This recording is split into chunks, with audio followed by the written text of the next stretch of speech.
வணக்கம். தமிழ் ஃபுட் கார்னரில் இன்றைக்கி ஜவ்வரிசி கிச்சடி பண்ண போகிறோம். இந்த கிச்சடியோட டேஸ்ட் வந்து ரொம்ப நல்லா இருக்கும். இந்த கப்பில் 1 கப் ஜவ்வரிசி எடுத்திருக்கேன், மாவு ஜவ்வரிசி. இந்த ஜவ்வரிசி 150 கிராம் இருக்கும். இதை இந்த பாத்திரத்தில் சேர்த்துட்டு 2-3 தடவை ஜவ்வரிசியில் உள்ள மாவு தன்மை போகிற மாதிரி கழுவிக்கலாம்.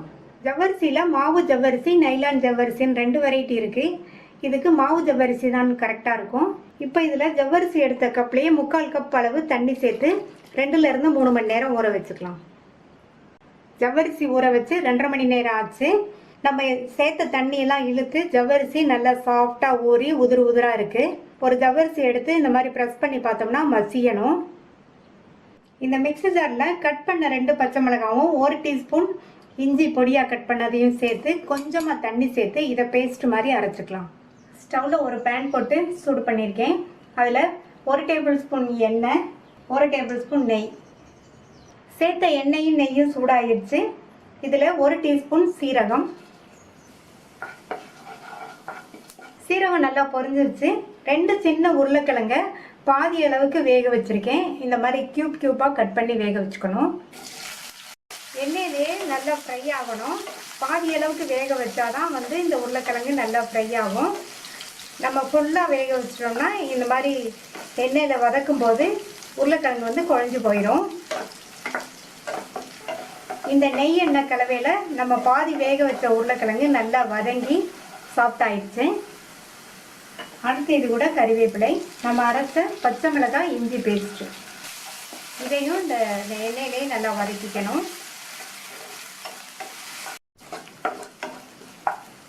அடுத்து இதில் 1/2 டீஸ்பூன் மிளகுத்தூள், 1 டீஸ்பூன் சர்க்கரை சேர்த்தோம்னா டேஸ்ட் வந்து நல்லாயிருக்கும்.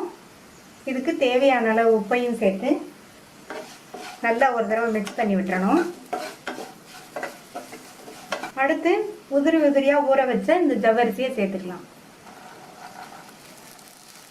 மீடியம் ஃப்ளேம்லேயே வச்சு ஒரு 2 நிமிஷத்துக்கு நல்லா இந்த மாதிரி கலந்து கொடுக்கணும். கிளறி கொடுக்கும்போது இந்த மாதிரி மெதுவாக இந்த மாதிரி கிளறி கொடுக்கணும். அப்போ தான் ஜவ்வரிசி வந்து குழையாமல் இருக்கும். இப்போ 2 நிமிஷம் ஆச்சு. 1/4 கப் வறுத்த வேர்க்கடலையை இதில் சேர்த்துக்கலாம். அடுத்து 2 டேபிள் ஸ்பூன் பொடியாக கட் பண்ண கொத்தமல்லி இலைகள், 1 டீஸ்பூன் லெமன் ஜூஸ் நல்லா மிக்ஸ் பண்ணி விட்டுட்டு மூடி வச்சிடலாம். ஸ்டவ்வை வந்து சிம்மில் வச்சுருங்க. 2-3 நிமிஷத்துக்கு அப்படியே இருக்கட்டும். இப்போ நம்மளுடைய சுவையான ஜவ்வரிசி கிச்சடி ரெடி ஆயிடுச்சு. இப்போ ஸ்டவ் ஆஃப் பண்ணிடலாம். இந்த ஜவ்வரிசி கிச்சடியை ட்ரை பண்ணி பார்த்துட்டு உங்கள் கமெண்ட்ஸை சொல்லுங்கள்.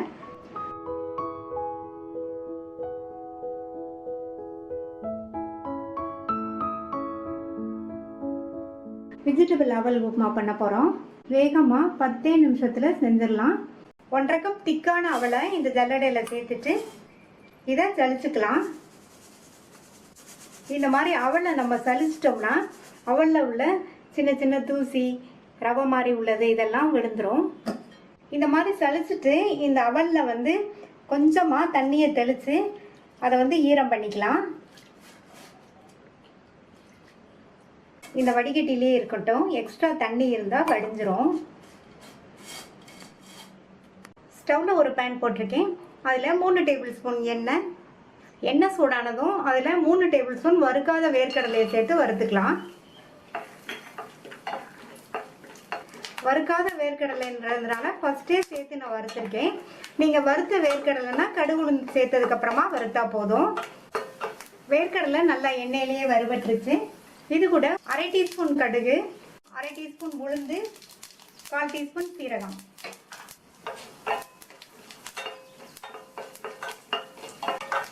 இப்போ கடுகு உளுந்து சீரகம்லாம் நல்லா பொரிஞ்சிருச்சு. 2 டேபிள் ஸ்பூன் பொடியாக கட் பண்ண வெங்காயத்தை சேர்த்துக்கலாம். 1 கட் பண்ண காஞ்ச மிளகாய், 2 கீறின பச்சை மிளகாய். இந்த வெங்காயம்லாம் வதங்கட்டும். வெங்காயம் ஓரளவு வதங்கிடுச்சு. அடுத்து இது கூட 3 டேபிள் ஸ்பூன் நல்லா பொடியாக கட் பண்ண கேரட், 3 டேபிள் ஸ்பூன் குடமிளகாய் சேர்த்துருக்கேன், 3 டேபிள் ஸ்பூன் பீன்ஸ். இது எல்லாத்தையுமே நல்லா பொடியாக கட் பண்ணிக்கணும்.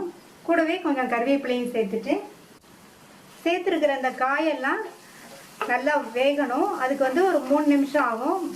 3 நிமிஷம் போல் இந்த எண்ணெயிலேயே வதக்கிக்கணும்.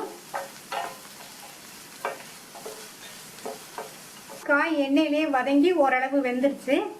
அடுத்து 3 டேபிள் ஸ்பூன் அளவுக்கு பொடியாக கட் பண்ண தக்காளி, 3 டேபிள் ஸ்பூன் ஃப்ரோசன் பட்டாணி. நான் ஃப்ரோசன் பட்டாணிங்கிறதுனால இப்போ சேர்க்குறேன். ஃப்ரெஷ்ஷான பட்டாணினா நீங்கள் வெங்காயம் வதக்கிட்டு காய்கள்லாம் சேர்க்கும் போது அப்போவே சேர்த்துக்கங்க. இது கூட 1/4 டீஸ்பூன் மஞ்சள் தூள், இதுக்கு தேவையான அளவு உப்பு சேர்த்துட்டு நல்லா மிக்ஸ் பண்ணி விட்டுக்கணும்.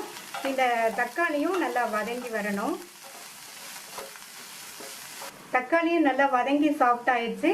சேர்த்த காய்கறிகளுமே நல்லா வெந்துருச்சு. அடுத்து இந்த அவலை சேர்த்துடலாம். அவல் சேர்த்துட்டு நல்லா ஒன்றா மிக்ஸ் பண்ணி விட்டுக்கணும்.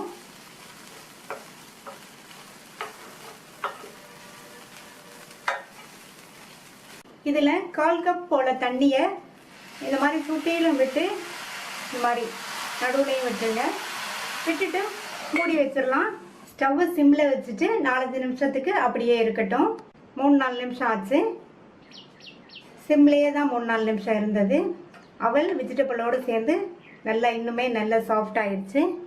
இதில் பொடியாக கட் பண்ணால் கொத்தமல்லி இலைகளை தூவிடலாம். நல்லா ஒரு தடவை மிக்ஸ் பண்ணி விட்டுட்டு ஸ்டவ் ஆஃப் பண்ணிடலாம். ஸ்டவ் ஆஃப் பண்ணிவிட்டு இதில் ஒரு 1/2 டீஸ்பூன் லெமன் ஜூஸ் சேர்த்துடலாம். இந்த மாதிரி லெமன் ஜூஸ் சேர்த்தோம்னா இந்த அவல் உப்புமா சாப்பிடும்போது லேசான புளிப்பு சுவையோட ரொம்ப நல்லாயிருக்கும். லெமன் ஜூஸ் சேர்த்து நல்லா ஒன்று போல் மிக்ஸ் பண்ணி விட்டுறணும். அவ்வளோதான், நம்மளுடைய சுவையான அவல் வெஜிடபிள் உப்புமா ரெடி ஆயிடுச்சு. இந்த டேஸ்டான ஹெல்த்தியான உப்புமாவை ட்ரை பண்ணி பார்த்துட்டு உங்கள் கமெண்ட்ஸை சொல்லுங்கள். தேங்க்யூ.